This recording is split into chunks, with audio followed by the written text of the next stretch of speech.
turun ke lapangan tuh bukan pencitraan atau mencari exposure, tidak. Assalamualaikum warahmatullahi wabarakatuh. Salam sejahtera, Shalom, Om Swastiastu, Namo Buddhaya, salam kebajikan, Rahayu Rahayu. Yang saya hormati Pak Gubernur dan Pak Wakil Gubernur Lemhanas, yang saya hormati para peserta P4N dan P3N. Ini tadi saya kira luar biasa sekali dua paparan yang disajikan tadi. Banyak menyinggung masalah AI, hilirisasi, dan saya dengar ini sudah muter dan menerima pembekalan dari kurang lebih 13 instansi ya Pak Gubernur ya. Saya kira luar biasa. Tapi coba ini Pak, minta wireless mic dong Pak. Kan sudah bertemu dengan menteri-menteri, instansi-instansi terkait. Mungkin ada masukan-masukan Pak yang lebih detail, yang lebih strategis terkait ini. Mungkin ada beberapa kementerian yang roadmap-nya harus dirubah atau roadmap-nya belum begitu detail. Coba seperti apa? Ini hari ini kita diskusi aja. Monggo, silahkan. Ada mic wireless. Siap. Mari silakan. Siap. Terima kasih izin Bapak Wapres RI. Kami izin memperkenalkan diri. Saya Laksamana Pertama TNI Arif Badrudin, peserta dari P4N. Ya, silakan Pak. Siap.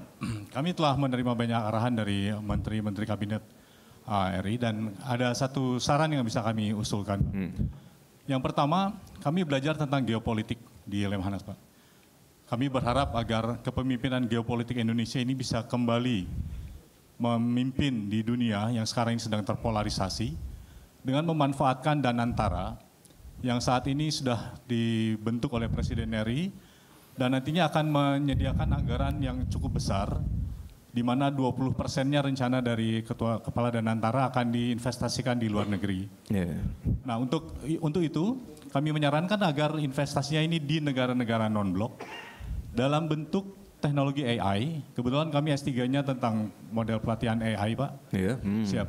Sehingga kita bisa menyiapkan para generasi muda kita yang merupakan bonus demografi Indonesia, dilatih tentang AI, dilatih tentang fintech. Kemudian mereka membuka industri-industri startup di negara-negara non-blok tersebut dengan memanfaatkan QRIS kita, Pak. Siap. Kami telah melakukan, untuk taskap kami adalah model pelatihan artificial intelligence yang telah kami terapkan di beberapa instansi, terutama di Angkatan Laut, Pak. Dan hasilnya cukup menggembirakan, ada yang menjadi juara nasional, bahkan ada yang menjadi juara dunia di Singapura. Harapan kami, kepemimpinan geopolitik Indonesia ini bisa kembali diraih. Zaman dulu Presiden Soekarno tidak pakai uang bisa menjadi pemimpin non-blok. Kita sekarang memiliki Bapak Presiden dan Bapak Wakil Presiden, memiliki Danantara. Saya yakin kita akan kembali menjadi pemimpin non-blok. Demikian, terima kasih. Baik, sudah bertemu langsung dengan CEO Danantara, Bapak-Bapak semua? Belum? Siap, belum. Kapan Pak dijadwalkan ya? Dalam bulan-bulan ini, bulan depan ya mungkin. Oke. Nanti bisa disampaikan langsung ke CEO Danantara terkait itu tadi ya Pak ya? Siap. Yang jelas ini apa? Silakan duduk. Terkait geopolitik. Ini memang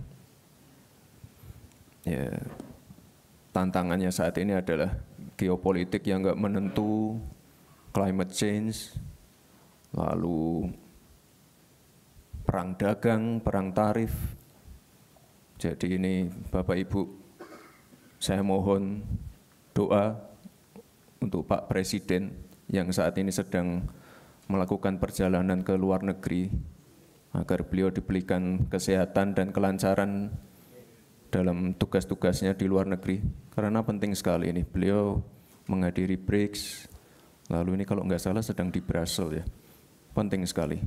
Dan yang namanya hilirisasi, itu penting sekali. Kita tidak boleh lagi mengirim barang mentah kita harus mengejar nilai tambah dari kegiatan-kegiatan downstreaming ini. Kalau enggak, ya kita selamanya akan diremehkan negara-negara lain. Nah, ini kebetulan ada teman-teman dari negara lain juga. Kita benar-benar fokus di situ. Fokus di AI, fokus di hilirisasi, fokus di pengembangan SDM. Di bulan ini Pak Presiden juga akan segera meluncurkan sekolah rakyat, meluncurkan koperasi merah putih. Nah, ini untuk menghadapi tantangan-tantangan ke depan. Geopolitik, Rusia, Ukraina, Israel, Palestina, Israel, Iran, perubahan iklim.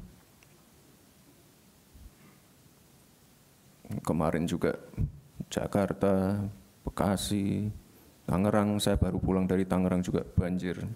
Ini harus ditindaklanjuti juga. Banjir, kekeringan ekstrim, lalu masalah perang tarif. Ini kita sedang bernegosiasi juga. Disrupsi teknologi, AI, blockchain, kripto. Nah, ini saya harap nanti Bapak Ibu semua lebih aware dengan tantangan-tantangan ini. Jadi fokus kita, fokus Pak Presiden, ini sudah jelas hilirisasi, swasembada energi, swasembada pangan, energi baru terbarukan. Nah, kemarin Pak Presiden baru aja meresmikan juga salah satu fasilitas besar di Karawang, pabrik baterai. Ada juga beberapa bulan lalu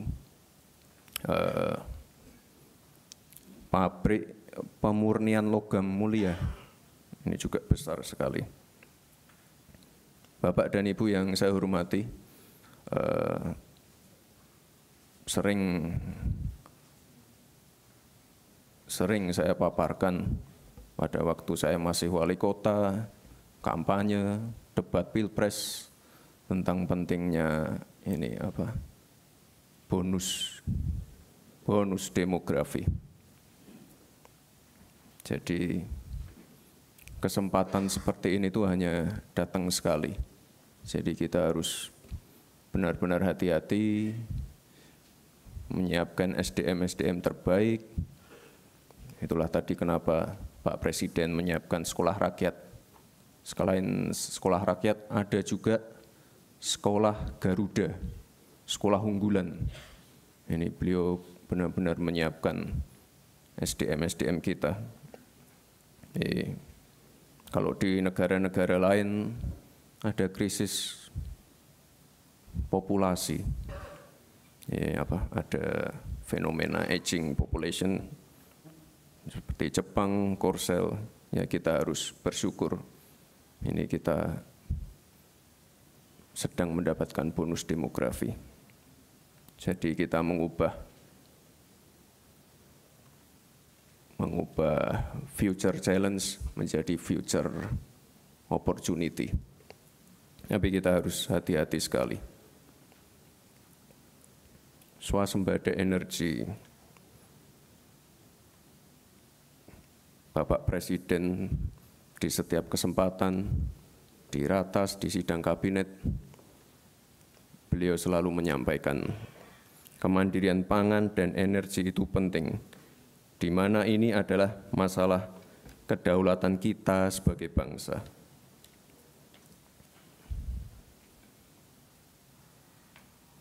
Saya baru aja pulang dari Jogja, panen tebu, lalu dari Banyuwangi panen tebu juga. Beberapa waktu yang lalu panen beras di Ngawi. Ini saat ini stok beras kita capaiannya tertinggi selama 23 tahun terakhir, 4,25 juta ton. Ini sangat luar biasa sekali. Di mana negara-negara lain lagi kekurangan, kita surplusnya luar biasa ini. Ini kalau masalah beras sudah kita beresi ya. Masalah air, masalah pupuk, masalah mafia berasnya. Ini kita ada 145 regulasi yang dipangkas terkait distribusi pupuk. Nah ini nanti saya titip Pak Gubernur, Pak Wakil Gubernur, ini terkait ya bukan hanya di pertanian saja mungkin nanti kalau bertemu dengan lembaga-lembaga instansi lain, ini saya mohon yang namanya aturan-aturan yang berbelit-belit, aturan yang tumpang tindih, nah ini para peserta pendidikan ini harus bisa memberikan masukan-masukan. Kita pengen yang cepat-cepat aja. 145 regulasi dipangkas. Ada 53 bendungan baru dibangun. Ini untuk mengairi lahan-lahan pertanian. Ada 366.000 kilometer jalan produksi di desa-desa telah dibangun juga. Telah dialokasikan juga anggaran pembangunan dan perbaikan irigasi untuk mengairi 2 juta hektar lahan pertanian. Nah ini penting juga ini yang terakhir. R&D di beberapa tempat ini sudah memanfaatkan drone untuk penyiraman pupuk, pestisida, dan juga AI untuk mengecek pH tanah. Ini penting sekali. Dan juga nanti saya mohon Bapak Ibu semua untuk selalu melibatkan anak-anak muda. Soalnya di sektor pertanian ini mulai berkurang anak-anak mudanya. Padahal sebenarnya kalau kita lihat itu kesempatannya banyak sekali anak-anak muda, terutama anak-anak muda yang aware dengan teknologi AI dan lain-lainnya. Anak-anak muda yang benar-benar pengen fokus ke R&D. Ini ada yang dari Sumatera Utara mungkin? Sumatera Utara ya Pak. Saya kapan hari itu ke Hubang Hasudutan, Humbahas. Di sana ada pusat research. Dan di sana kita menemukan yang namanya kemenyan. Saya pernah bicara itu masalah hilirisasi kemenyan.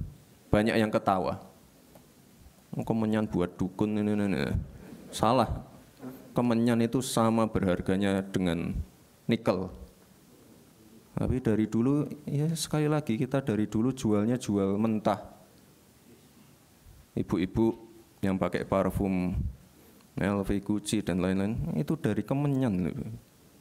Kita jualnya mentah terus, makanya kita dorong anak-anak muda untuk riset. Kita sediakan tempat yang baik untuk riset, alat-alat terkini, hilirisasi. Bukan hanya hilirisasi nikel dan lain-lain. Ada yang namanya hilirisasi kemenyan dan masih banyak lagi yang saya temukan di sana. Insya Allah tahun ini pusat riset itu akan diresmikan oleh Pak Presiden. SDM sekali lagi.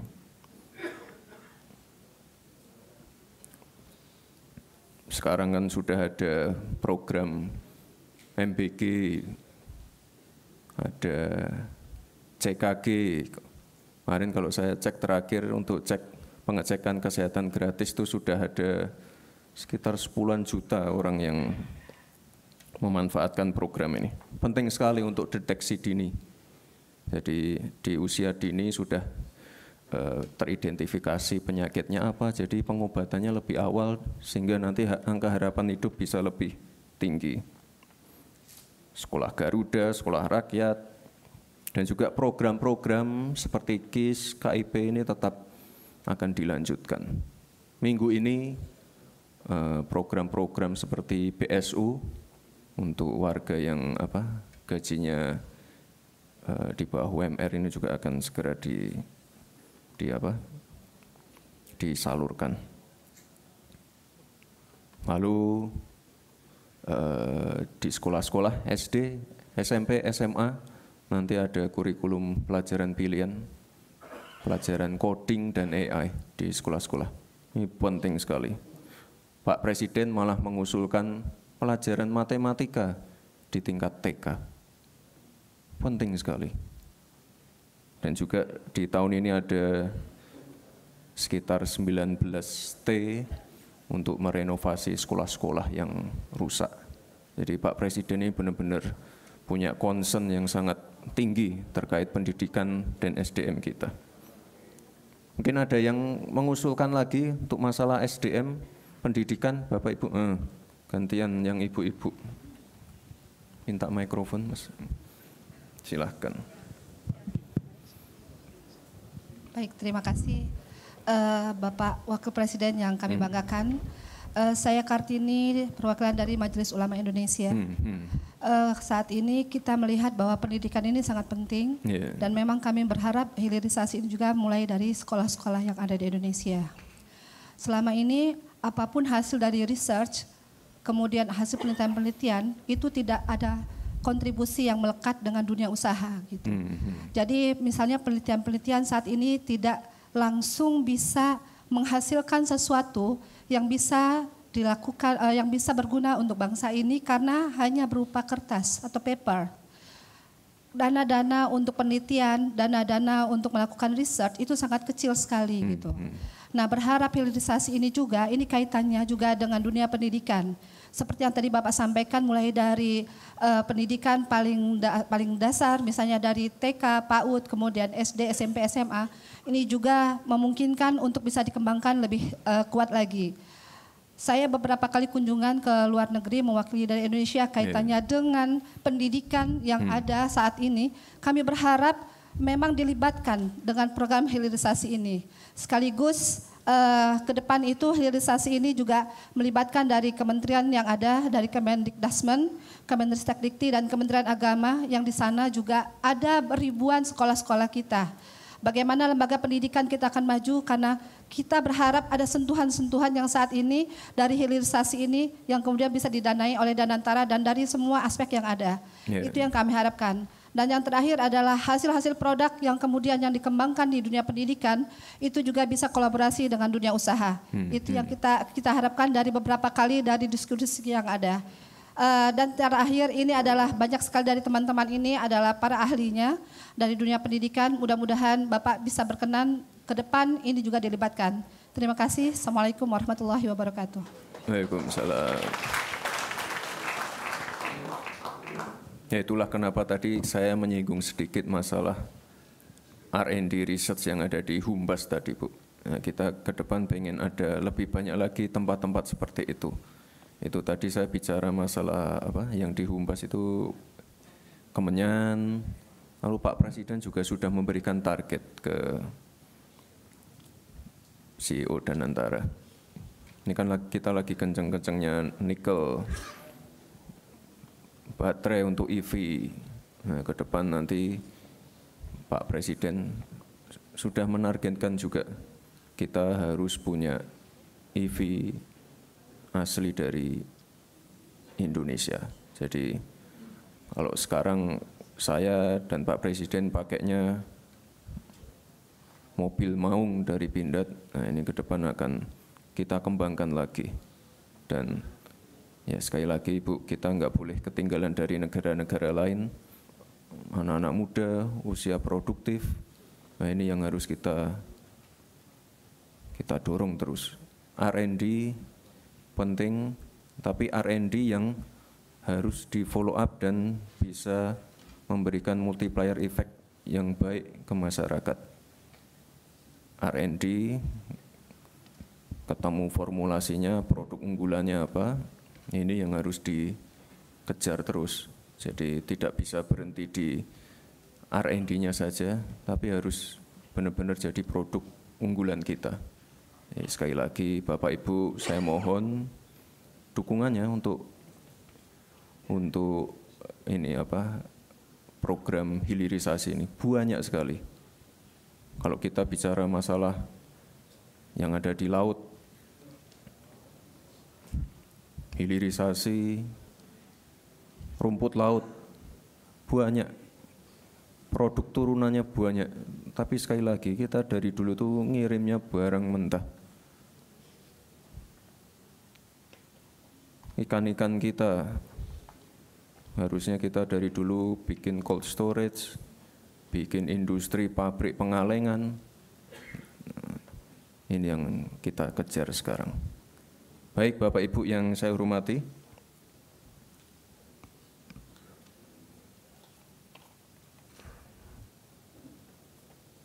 nah, ini untuk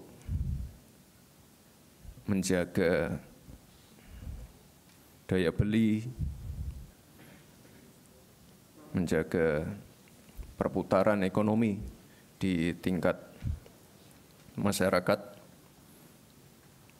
Pak Presiden juga sudah mendorong bantuan-bantuan seperti PKH, bantuan pangan, diskon listrik, subsidi upah, diskon transportasi, diskon tarif tol, semua itu untuk menjaga daya beli dan perputaran ekonomi. Nah, ini ke depan PR-nya bagaimana bantuan-bantuan itu bisa tepat sasaran. Ya sekali lagi digitalisasi, AI. Kemarin ada berita itu apa itu yang lagi rame, apa penerima bansos rekeningnya untuk judul, nah gimana itu? Atau banyak yang fiktif dan lain-lain tidak tepat sasaran. Ini pentingnya digitalisasi. Kalau tidak salah itu nanti di bulan depan pas 17 Agustus Pak Presiden juga meluncurkan ini apa? Digital ID ya. Jadi biar ini apa? Yang namanya apa bantuan-bantuan, bansos-bansos itu bisa tepat sasaran semua. Sedang kita perbaiki Bapak Ibu.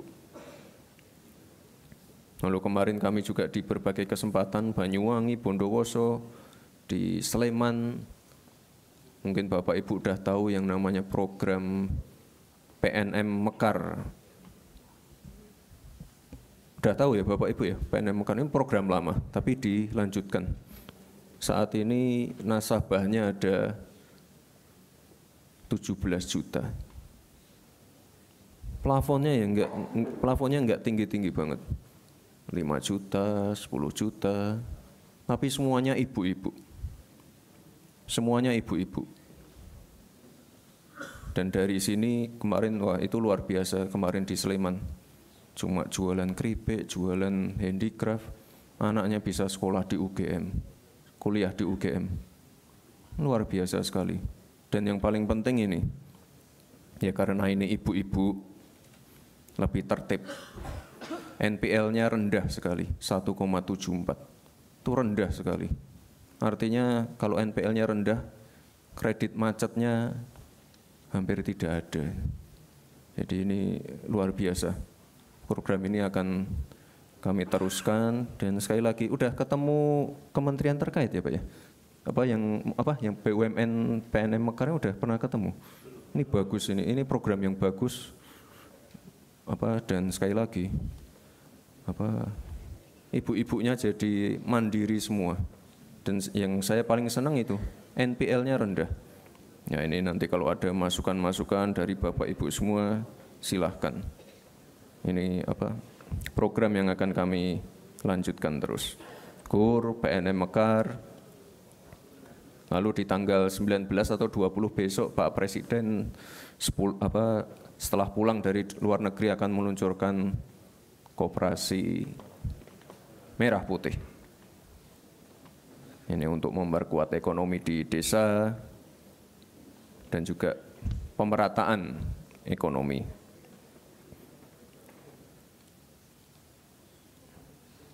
Bapak Ibu, ini sebagai penutup, ya saya pesan untuk selalu dalam mengeksekusi berbagai kebijakan itu Bapak Ibu harus adaptif, kolaboratif. Tadi sempat disinggung masalah ego sektoral. Ya sering saya alami dari zaman wali kota. Dan tadi kuncinya yaitu kolaborasi dengan Forkopimda, waktu itu dengan Danrem, dengan Dandim, Kapolres, Bupati, Wali Kota sekitar Solo, penting sekali. Sekarang misalnya swasembada pangan, itu jangan salah loh Bapak Ibu, itu melibatkan TNI Polri loh. Kemarin kita panen tebu itu yang membackup Pak Panglima. Ada juga panen jagung itu yang membackup Pak Kapolri. Ini semuanya berkolaborasi. Dan yang paling penting Bapak Ibu, selalu turun ke lapangan. Ini turun ke lapangan itu bukan pencitraan atau mencari exposure, tidak. Dialog langsung dengan warga, dialog langsung dengan pelaku UMKM, dialog langsung dengan petani, itu penting sekali. Dialog dengan misalnya warga sekitar tambang, lokasi tambang, penting sekali. Saya pernah ke suatu lokasi, tidak perlu saya sebut lokasinya. Warganya mengeluh masalah tambang, masalah hauling. Itu kalau tidak didengar, tidak kita ajak diskusi, permasalahannya tidak akan selesai. Itulah pentingnya turun ke lapangan. Ya, turun ke lapangan ada yang mungkin bawa wartawan, bawa fotografer, tapi harus sering ke lapangan juga tanpa membawa kamera. Diam-diam aja malam-malam, satu mobil, tidak perlu ada protokol, penting sekali. Bapak Ibu yang saya hormati, kita harus satu visi, satu tujuan, satu komando, mewujudkan visi, misi, program dari Bapak Presiden. Sekali lagi kita harus bekerja sama, hilangkan ego sektoral atau merasa paling hebat sendiri. Kita harus menjaga situasi tetap kondusif. Tidak ada negara yang bisa tumbuh dalam keadaan tidak stabil atau tidak kondusif. Dan sekali lagi Bapak Ibu, selalu turun ke lapangan agar kebijakan dan keputusan yang dibuat bisa sesuai dengan kondisi masyarakat. Saya yakin Bapak Ibu semua adalah pemimpin yang berdedikasi, yang mampu membawa Indonesia menjadi negara maju dan meraih Indonesia emas. Mari bersama kita bersatu.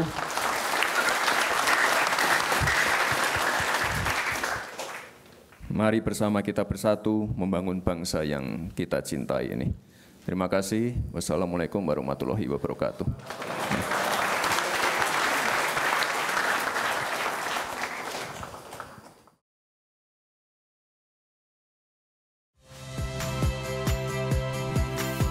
Saya Radi Saputro. Saksikan program-program Kompas TV melalui siaran digital, pay TV dan media streaming lainnya. Kompas TV, independen, terpercaya.